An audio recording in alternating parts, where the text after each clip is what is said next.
is Rick and Sasha. Rick Party is out. As you know, his mom passed away, and he's spending time with family and getting ready for her going away services. We really miss you, Rick Party. Yeah. My friend Montell Jordan, I made the call. He came on in again. That's right. I love that song right there. What?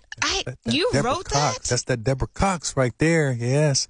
I co-wrote that song with a longtime partner and friend, Shep Crawford, who produced that. And song originally written for Patti LaBelle, Miss Baby Lady Marmalade. So what happened when you said, "Hey, Patti, I want you to listen to this"? What happened? She didn't want to do it. Listen, we sent the song to her, and she just didn't get it.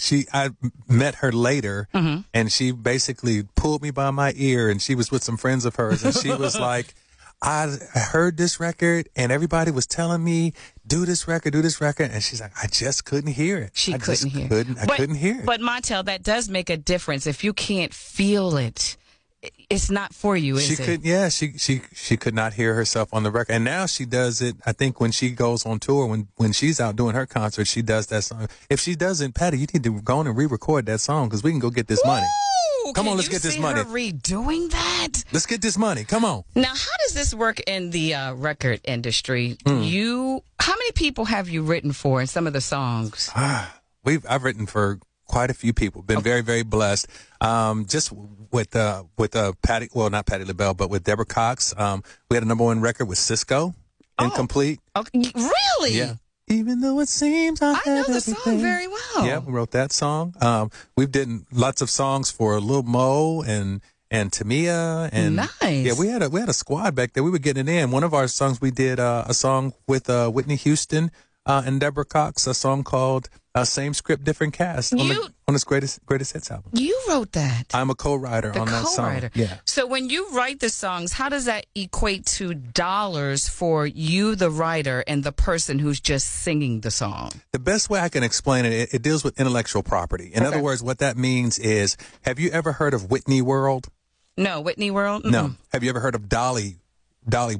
Dollywood, no. Yeah, okay. Well, Dolly Parton has an amusement park in Tennessee. Oh, okay. Their amusement park. Got it. Yeah, okay. Dolly's got the amusement park because that big song that Whitney Houston sings, yes, Dolly wrote that. Okay. So that's she's made millions off the song. Now, Whitney, she's the artist and she becomes the voice and the face of a song, but the person that writes the song normally gets the check. Now, you always hear people trying to get into the record industry and trying to get these record deals.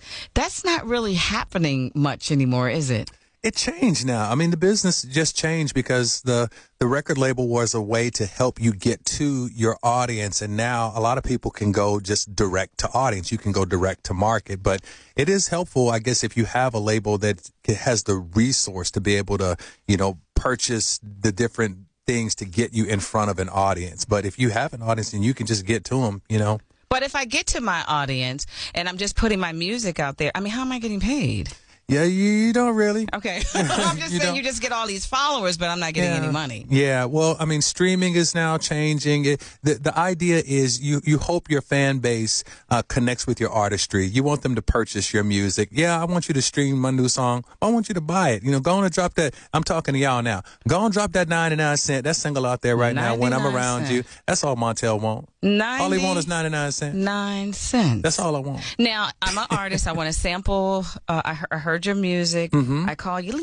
I want to sample your song. Then how does that work? That is normally you want to get approvals from somebody that either wrote or produced the song. That happens a lot of taking a song that was a hit record and then maybe flipping it or doing something different with it because it brings nostalgia. A lot of different reasons why people do, like what I did with Slick Rick's children's story that became This Is How We Do It. We took a hit and turned it into a classic. Those are the type of things that Diddy did back in the day with Bad Boy. He would take a lot of old records and then flip them and make them new, and it still happens today. And you negotiate how much you make on that, so each person can be different. Yeah, everybody's different. To get clearance is what you're trying to get. Before I use this song, can I get clearance? Chris Brown has to get clearance from Shanice to be able to have that I Love Your Smile to be his new song. I mean, I was just educated right there how y'all get paid. Now, when you hear DJ Khaled on some song, DJ Khaled, yeah, and they're just doing that, is he he gets a little check or a big check, or how does that work? Well, he's Khaled, so he's getting a check. Paid. Yeah. So he's getting what, a couple $100,000 just to say DJ Khaled? He's getting paid. I don't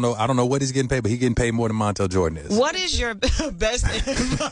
What's your best advice for people that their desire is to hear their music on the radio, to get in the industry? What would you tell them? That's the same thing everybody says. I think you got to be persistent and you got to have something good. Yeah. I think if you got something good, you don't have to push it. I think people find it. And I think that when people organically feel like, I found this new record, I found this thing, when you listen to her or you listen to a Daniel Caesar, there are certain things you just listen to and it resonates and you feel like you found it rather than somebody pushing it down your throat. And guess what? Y'all just got all that for free. Okay, now how do we follow you on your social, baby? Y'all know on IG, I am Mr. Jordan 1911. That's MR Jordan 1911. On Facebook, I am Montell Music. Come at me. Rick and Sasha.